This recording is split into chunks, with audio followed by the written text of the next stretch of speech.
I'm an artist, contemporary artist. It's something that I've always loved. I found that I was able to make a living at it. The deeper I got into doing art, I realized that was my passion. Earlier this year, we moved into a new house, still unpacking boxes. 4 days later, I was mowing the lawn. And I felt this chest pain that I'd felt before.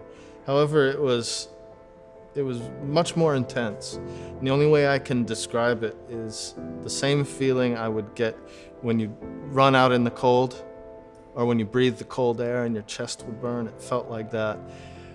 But I felt something a little bit different. I felt sick to my stomach.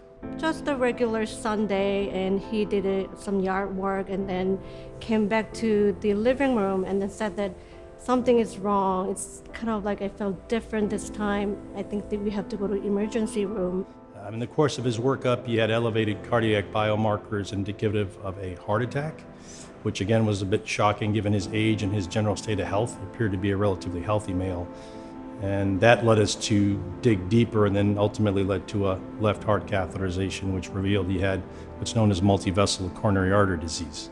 In April of 2012, my younger brother, David, at the age of 39, passed away from what was previously an undiagnosed heart condition. There's a number of influences. One is genetics, and especially in a younger gentleman, the major influences, unfortunately bad genes, family members who have had the same problems. Typically that type of heart disease you see in overweight diabetic patients who smoke or are much older than Mr. Gray.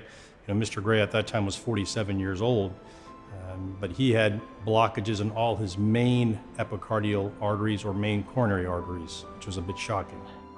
It came as quite a shock to me that I would need a quintuple bypass. When I explain it to patients, I usually tell them it's like taking a detour off of a freeway. You go around the blockage or the traffic accident, and then you get on farther out where you need to be. Same thing with the blood flow.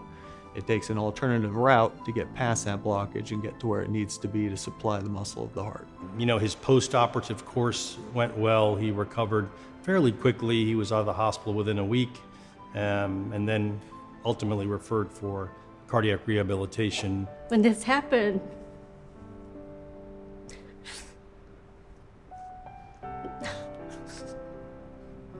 I could have lost.